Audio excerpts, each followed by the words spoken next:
Aujourd'hui, je démarre un vlog pour vérifier si, sous mes vêtements, sous ma peau, est-ce qu'il me reste encore un cœur? Le truc, c'est que hier, j'ai terminé Get a Life Chloe Brown de Talia Hibbert et sur papier, c'est vraiment une romance qui avait tout pour être la romance parfaite. Et pourtant, ça n'a pas fonctionné du tout avec moi. Il y a des scènes, je les ai traversées avec cette expression faciale. Donc là, ça va pas du tout. Il faut que je vérifie, est-ce que le problème, c'est moi qui la romance en ce moment, ça va pas trop, ou c'était le livre en question? J'en ai aucune idée. Donc dans ce vlog, on va enchaîner avec 2 autres romances pour tester. Est-ce que mon cœur bat encore? Au menu dans ce vlog lecture, nous avons donc Rise to the Sun de Leah Johnson, qui est une romance saphique jeune adulte qui se déroule dans un contexte de festival de musique. J'ai jamais rien lu avec ce contexte et on dirait que je suis pas capable de déterminer si c'est quelque chose que j'apprécierais ou non. Donc je vais le découvrir en lisant ça. Et le deuxième livre, oui, The Love Hypothesis de Ali Hazelwood. Celui-ci, je l'anticipe beaucoup et c'est un mix d'attentes qui sont très hautes et en même temps très apeurées parce que les personnes qui ont adoré autour de moi, ce sont toutes des grandes actrices de romance et il y a Amanda de la Fille du Livre qui est un peu plus de mon côté où la romance c'est pas notre genre de prédilection et elle a pas du tout aimé. Donc j'ai peur, je sais pas qu'est-ce qui va se passer. Je vais donc procrastiner le moment de révélation pour ce livre et commencer le vlog avec Rise to the Sun de Leah Johnson. Mais avant de me lancer là-dedans, il faut que je vous dise pourquoi je n'ai pas aimé Get a Life Chloe Brown. Ok, Get a Life Chloe Brown de Talia Hibbert. Qu'est-ce que je n'ai pas aimé et qu'est-ce que j'ai aimé? Et surtout, pourquoi j'aurais dû aimer? Donc premièrement, Get a Life Chloe Brown, c'est une romance adulte avec un personnage principal qui souffre de fibromyalgie et par conséquent, elle vit une vie en essayant de prendre le moins de risques possible pour sa santé. Sauf que lors d'une de ses marches quotidiennes un jour, une voiture passe à 2 doigts de la frapper et sûrement de la tuer. Alors elle se dit, oh, il faut que je fasse quelque chose de ma vie parce que là, je pense à toutes les choses que j'ai faites dans ma vie juste avant de mourir et c'est rien. Alors elle se fait une liste des choses qu'elle devrait faire avant de mourir. Et il semblerait que l'homme qui fait la maintenance de son bâtiment va peut-être l'aider à accomplir cette liste. Donc tout d'abord, qu'est-ce que j'ai aimé? Moi j'ai adoré le personnage principal, Chloe Brown. Elle est une joie.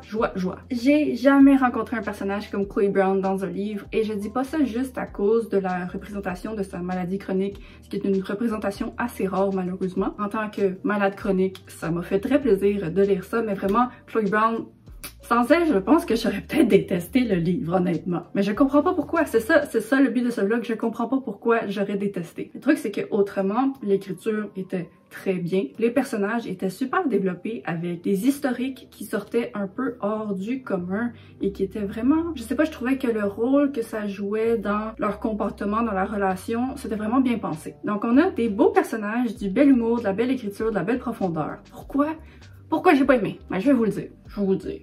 C'est parce que dès les premiers chapitres, l'attirance sexuelle des 2 personnages l'un envers l'autre est tout de suite établie. Il n'y a aucune ambiguïté quant aux sentiments des personnages. Ils se connaissent pas très bien, ils n'ont pas une relation très simple, mais pourtant, après s'être croisés dans le corridor, ils reviennent chez eux et tu vois que leur libido... Et je veux dire, il n'y a aucun mal avec ça. Je suis certaine que c'est quelque chose qui peut se produire dans la vraie vie, mais le problème c'est qu'après ça, quand leur relation s'est enfin développée et qu'on a eu droit à beaucoup de scènes assez sexuelles, mais puisque j'avais rien à gagner à assister à ces scènes parce que l'attirance sexuelle avait été établie dès le départ, j'avais l'impression de juste faire du voyeurisme sur les ébats normaux du jeudi soir de mon voisin. Je sais pas, je lisais les scènes et j'étais comme...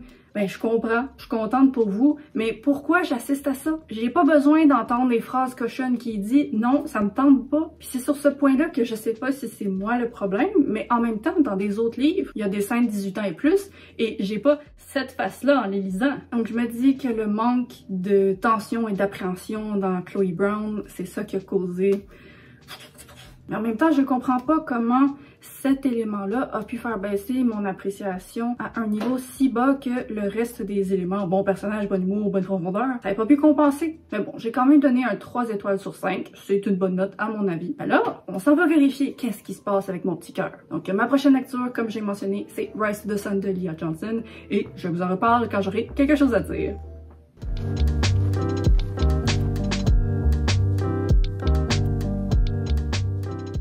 J'ai terminé Rise to the Sun de Leah Johnson et je sais pas si avec mon expression faciale, vous pouvez deviner qu'est-ce qui s'est passé. C'était pire que Chloe Brown, c'était pire, j'ai donné 2 étoiles. J'arrêtais pas de repousser le moment où je viendrais faire cette mise à jour parce que je me disais ok, il y a quelque chose qui me dérange en ce moment, mais je pense que ça va s'améliorer. Donc je vais attendre le moment où j'ai quelque chose de plus positif à dire. Mais plus ça avançait, pire c'était! Donc avant de commencer dans mon rant absolu, je vais vous faire un vrai résumé pour cette œuvre. Et donc c'est une romance jeune adulte saphique qui se déroule sur la période de temps d'une fin de semaine pendant laquelle les personnages principaux vont assister à un festival de musique. Donc les 2 filles principales de cette histoire, ce sont Olivia et Tony. Olivia, elle fait un marathon de relations amoureuses totalement catastrophiques et Tony, elle, c'est une princesse de glace qui gère le deuil de la perte de son père, un père qui était musicien et donc son lien avec ce festival est assez profond. Donc oui, c'est une romance entre ces 2 jeunes filles que j'appréciais beaucoup au début du roman et j'ai fini le livre en me disant que chaque personnage dans ce livre était un petit peu absolument détestable. Pas absolument détestable, c'est beaucoup trop. Surtout Tony, elle, ça va. Si j'avais à faire mon propre résumé de cette œuvre, je dirais que c'est un livre qui a tenté de faire beaucoup de choses intéressantes, mais en fait qui n'a rien fait de ces choses. Premièrement, la romance avait énormément de lacunes à mon avis. J'étais partante au début, j'ai trouvé mignonne, j'aimais bien leurs interactions, mais le truc c'est que comme je l'ai mentionné, c'est un livre qui se déroule sur une période de 2-3 jours, une fin de semaine, et notre princesse de glace, elle a mis 24 heures à faire fondre son cœur et dire qu'elle était tombée en amour avec Olivia. 24 heures! 24 heures! Et c'est pas le genre de 24 heures où t'es prise dans la même pièce et tu fais juste parler et en fait, en 24 heures, tu peux te taper 2 semaines de conversation. Non. Ce 24 heures comptait comme des vrais 24 heures et pourtant le personnage parlait d'Olivia comme si ça faisait 3 ans qu'elle la connaissait. Rendu à la fin du livre, le personnage s'exprimait comme « Oh, c'est grâce à Olivia que j'ai réussi à devenir une personne totalement différente. » Mais le genre de transformation dont elle parlait, c'est pas une transformation qui se fait en 24 heures. Et là ensuite, oh mon Dieu Seigneur. Les problèmes dans les romances, dans la relation vers la fin, c'est toujours désagréable. C'est jamais agréable. Mais là, c'était un autre niveau de désagréable. Si je pensais que la crise des 80% m'avait énervé dans Get a Life Chloe Brown, non. Cette crise était la pire, c'était inutile, c'était ridicule, c'était irréaliste. J'ai détesté. Vous savez la tournure de romance où c'est comme ah, je vais rompre avec elle parce que je sais qu'on va se faire du mal à la fin. C'est jamais agréable, mais des fois, ça se comprend. Sauf que là, elle rompt, ça change d'avis. Ensuite, l'autre vient dire à l'autre qu'elle veut changer d'avis, mais l'autre est déjà en train d'essayer d'embrasser quelqu'un. Donc là, elle a part, puis là, l'autre change d'avis, puis là, l'autre change d'avis. En 30 pages, c'était juste un va-et-vient où l'autre personne pensait que l'autre ne voulait plus d'elle, mais en fait, c'était pas le cas. Et c'était d'une inutilité incroyable. Je lisais ce livre et je lâchais soupir après soupir de frustration. Et ça, c'est sans même parler de ce qui s'est passé avec les personnages. Tout le monde, vers la fin du livre, s'est révélé un à un à être des personnes qui font des actes assez questionnables. Sauf que, on règle ça en 10 pages, juste 15 pages, et après ça, c'est la fin et c'est joyeux. Et moi, je peux pas profiter d'une fin joyeuse quand tu viens de me faire découvrir que tes personnages, ils ont des sacrés problèmes à régler dans leur vie. Et c'est des problèmes qui méritaient plus que 10 pages pour les résoudre. L'autre point qui m'a un peu dérangé avec ce livre, c'est que on aborde des sujets extrêmement sérieux, mais c'est saupoudré comme ça. Puisqu'ils sont dans un festival de musique, il y a le sujet des fusillades, puisque c'est aux États-Unis, qui est soulevé. Et il y a un événement qui se produit, où soudainement, c'est comme si le livre se transformait en livre de fusillade, mais 4 pages après, tout est beau. J'ai lu la critique après avoir terminé ce livre de quelqu'un qui disait que pour eux, c'était comme si le livre avait utilisé une opportunité pour dire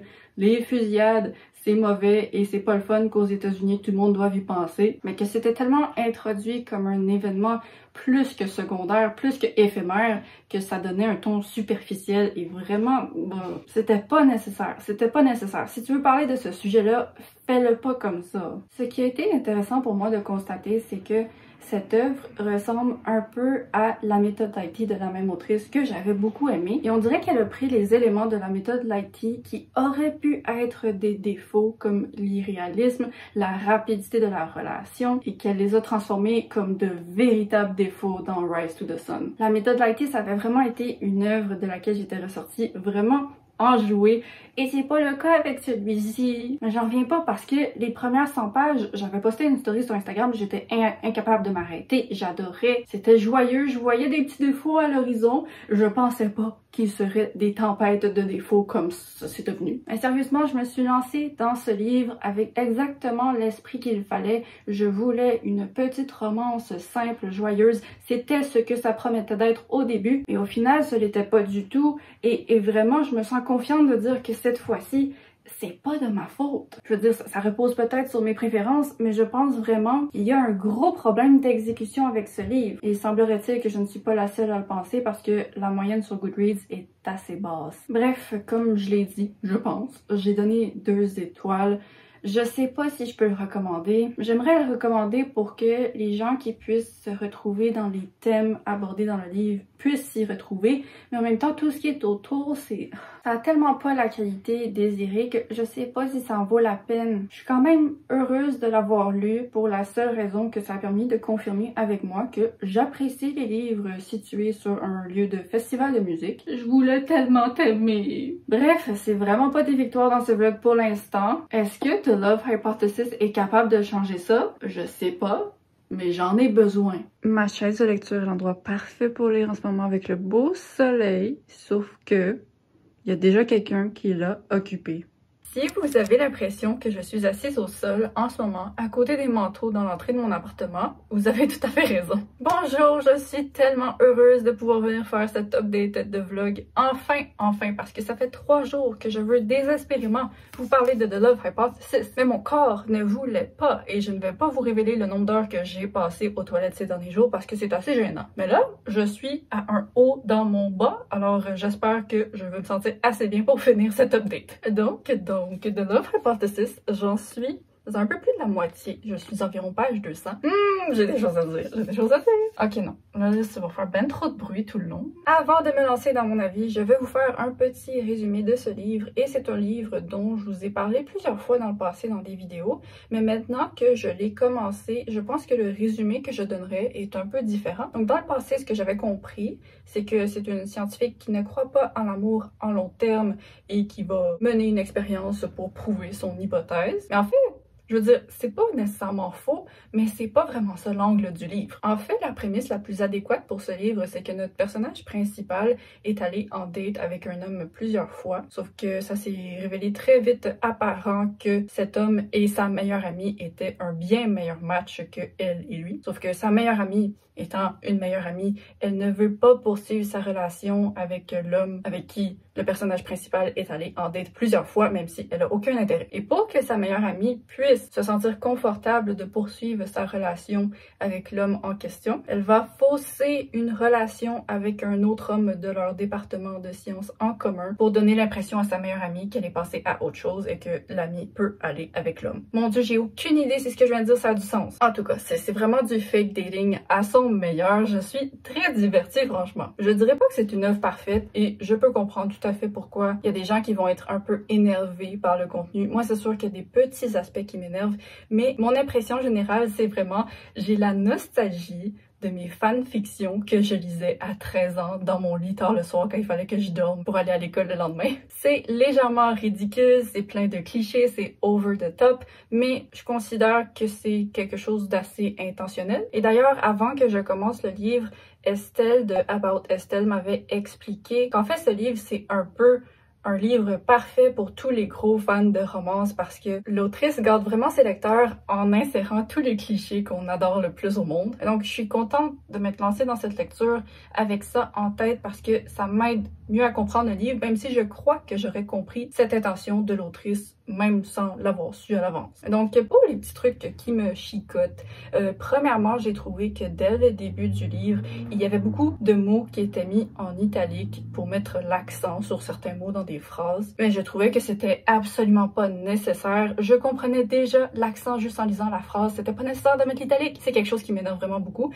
mais heureusement, on dirait qu'après quelques chapitres, l'autrice a complètement oublié que l'italique existait. Je vais pas m'en plaindre. L'autre truc qui m'énerve, c'est que le personnage principal masculin, donc l'intérêt, oh mon Dieu! C'est tellement pas comme ça que je me l'imaginais. Je viens de lire 200 pages de ce livre et j'ai pas réalisé que l'image que je me faisais de l'homme était pas celle de l'homme sur la page couverture. Bref, ce gars, il arrête pas de dire à la fille qu'il est une smartass. C'est comme le petit nickname cute qu'il lui donne. Mais le truc, c'est que moi, j'ai compris après la deuxième, troisième fois que c'était son surnom. Et là, je me fatigue de l'entendre. J'ai compris, là, on peut passer à autre chose. Autrement, comme je l'ai dit, c'est du divertissement total. C'est du petit bonbon. C'est certainement pas un livre qu'il faut prendre au sérieux pour l'apprécier. Et pour l'instant, c'est le seul livre dans ce vlog qui m'a donné espoir de recommencer à apprécier la romance. Sauf que bon, moi je le dis souvent, c'est toujours dans la dernière partie des romances que ça passe ou ça casse avec moi. Et très souvent, ça casse parce que je suis la personne qui se fatigue le plus vite des romances au monde. Genre moi, ma passion dans la vie, c'est de regarder les 12 premiers épisodes d'un K-drama sur Netflix et dès qu'ils se mettent ensemble, moi j'arrête. Je veux pas voir leur péripéties de couple après ça, je m'en fous. Moi je voulais juste voir comment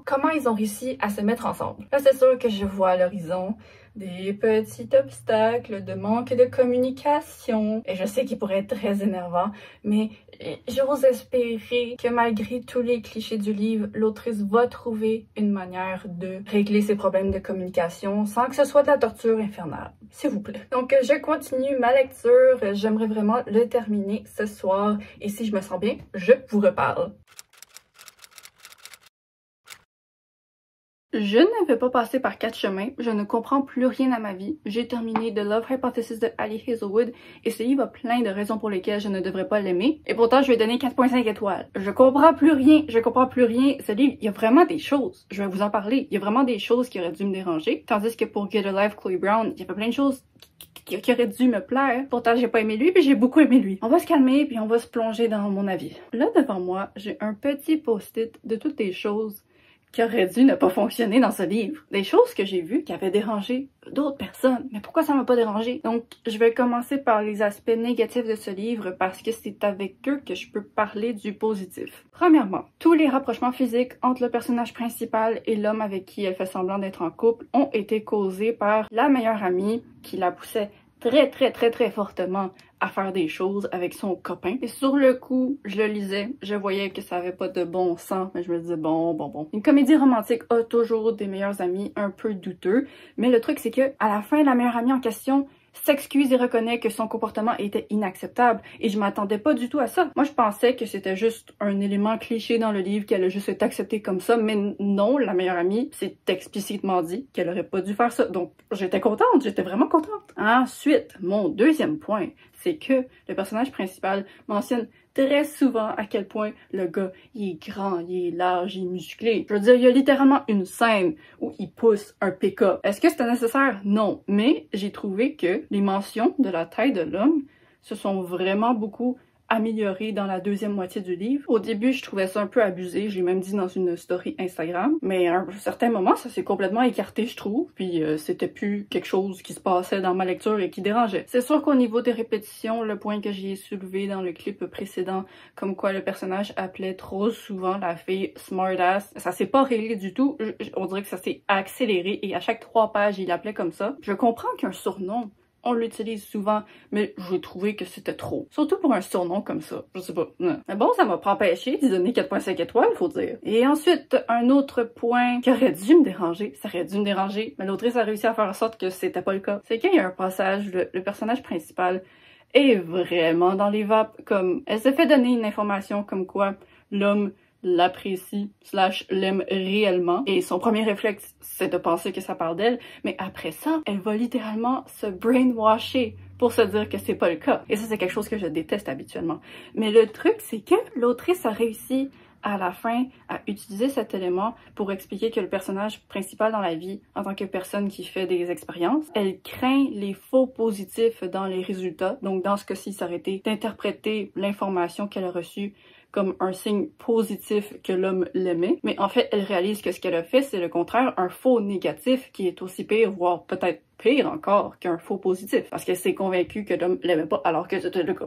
Donc vraiment, toutes les situations qui me font bouillir le sang comme ça me l'a fait dans Rise to the Sun, c'était tellement pas trop étiré ou douloureux que ça ne m'a pas dérangé. Mais encore une fois, c'est juste vraiment comme un souvenir des fanfictions que je lisais qui étaient ridicules, mais qui étaient pas pénibles à traverser.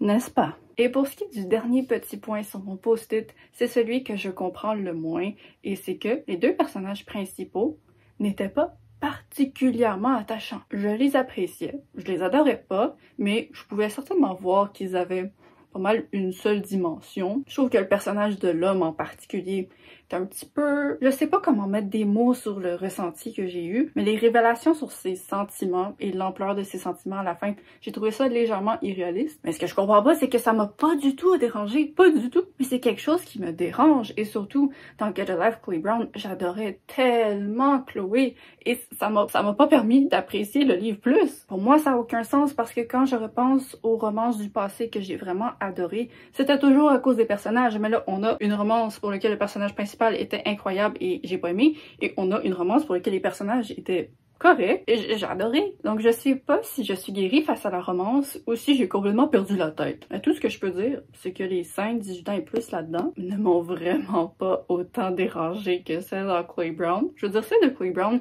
était mieux exécutée, c'était un ton plus mûr. Mais puisque ce livre, il y a réellement juste une seule vraie scène 18 ans et plus et qui se passe vers la fin, j'ai vraiment travaillé pour y arriver. Et donc quand je suis arrivée, je voulais tout savoir parce que je comprenais pas exactement la dynamique du couple. Tandis que dans Chloe Brown, après la première fois que leur langue était dans leur bouche, je comprenais. Bref, j'ai réussi à terminer ce vlog sur la victoire que je désirais, mais j'aurais jamais pu deviner que ce serait ce livre qui la remporterait. Vraiment, Rise to the Sun, c'est mon choc de l'année, je n'en reviens pas. Et donc, c'est ce qui conclut cette expérience. Est-ce que j'ai encore un cœur? Et on dirait que la réponse est oui, mais un cœur bien confus. Malgré les défaites monumentales dans ce vlog, j'ai quand même apprécié l'expérience. Et là...